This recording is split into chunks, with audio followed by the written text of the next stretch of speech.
I was just in a session and got so excited about this topic, I want to share a little bit here. Part of why I am a big proponent of self-diagnosis and am really in favor of it is, and this is just one reason, many reasons I could share, but this one reason is, even if you get a formal diagnosis, which is very hard to come by, expensive, not even always accurate or done well, even if you do get it, if you don't have an internalized sense of your autistic or ADHD identity, it's just a piece of paper. It doesn't do anything for you. The self-identification process is where it's at.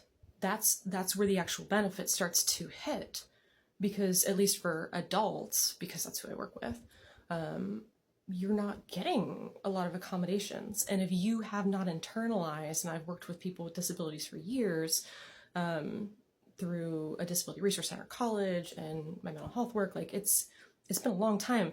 If somebody hasn't accepted their identity, they're not going to be willing to use their accommodations. I've seen so many people who would even make it to my office at that disability resource center, and they would still say, or they would get, to the point of having a letter from me from my college counseling job, and they would still say, well, I'm not going to take it to the DRC, or they would be at the DRC and they would like, but I don't want to use this. Or I would be their instructor, and they would say like, okay, like I'm at this point, I made it to this point, but I still don't actually want to use it. Like, I don't want to apply this. And it was for all kinds of different disabilities. And because of, basically internalized ableism, and, I think in the case of a lot of, especially late diagnosed autistics and ADHDers, if that identity is not internalized, then the ableism has a lot of power, and it'll tell somebody you shouldn't be using this. And it'll go on like that until they get desperate, and it's too late, because they're already desperate and hurting and beyond the point of recovery very often, in terms of at least grades, if not other detrimental impacts that can actually get really intense.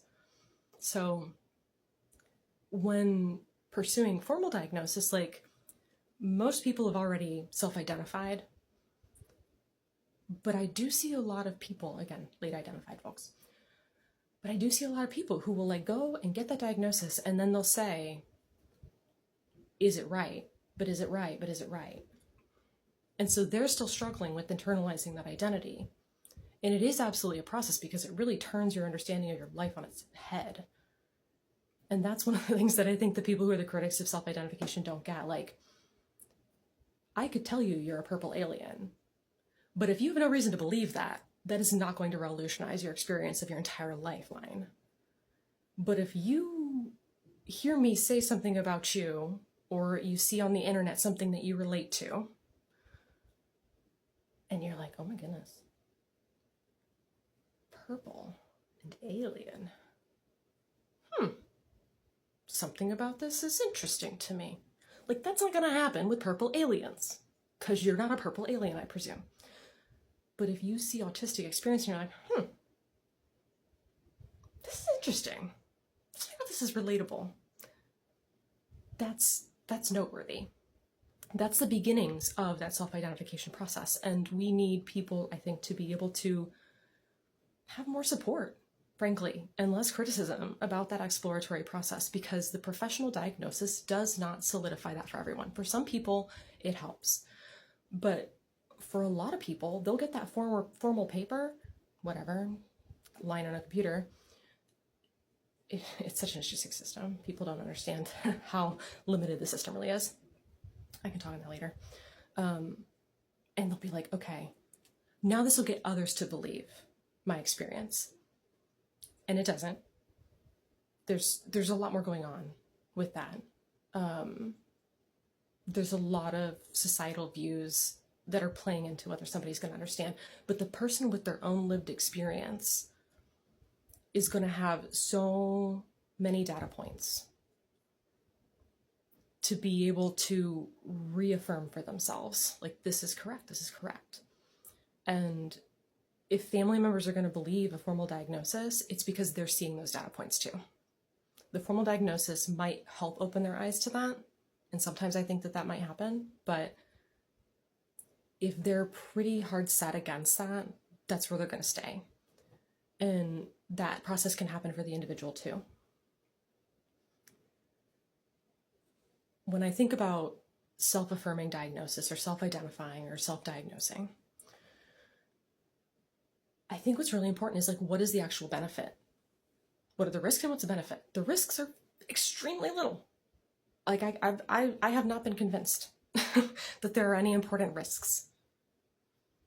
And trying on the identity of being autistic or trying on the identity of being ADHD gives somebody a really valuable exploration opportunity to go out into the world and even to just have privately and inside, just trying on this little belief of like, what if I treat myself like I'm autistic here? What if I allow myself to explore and experiment just the edges of possible freer explorations or expressions of my autistic or ADHD-ness?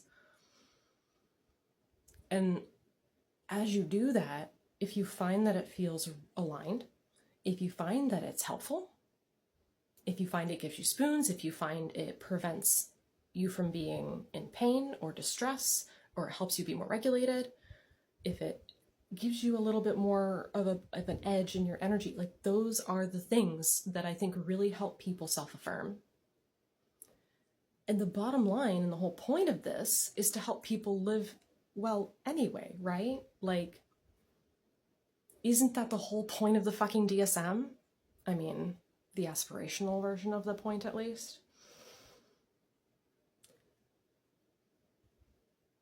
The whole point of these things, I think, is, identifying somebody's autistic or ADHD is to help the person live well. It's for them to be able to know this about themselves. Again, we're talking about adults, but really for anybody to know this about them, if they choose to share that, so that this person can have more normalization of their experience, so that they don't feel like they're a fucking broken piece of shit.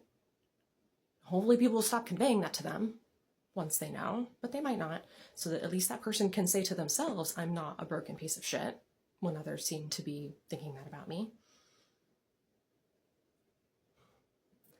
And they can also start structuring their life in a way that's going to allow for more health and wellness and recovery from possible burnout, and help them not get to the depths of despair that can lead a lot of people to not go on living and to have a hand in ending that. So again, the benefits, I think, of supporting people in a self-assessment process that can result in self-identification, which we call self-diagnosis, is essential. The benefits outweigh the risks. Like, I don't know, you can try to convince me of the risks, but like in a society, the US, where we don't really get a lot of supports, like the rate of self-diagnosis is actually low, if anything. Miss self-diagnosis, I mean. It's not, I don't think that's going to do a considerable amount of harm, at least not in this society. Convince me otherwise. But, the only statistics I've seen are those that indicate that when somebody, as an adult especially, says, oh my gosh, I'm autistic. Oh my gosh, I'm ADHD. That explains so much. Again, the purple alien thing's not going to fit unless it's got something for you. If this holds water, if the shoes fit, that means a lot. Okay, I'm losing momentum, I'm losing my trains of thought, but I do feel strongly about this. Say things back to me. Let's have a conversation.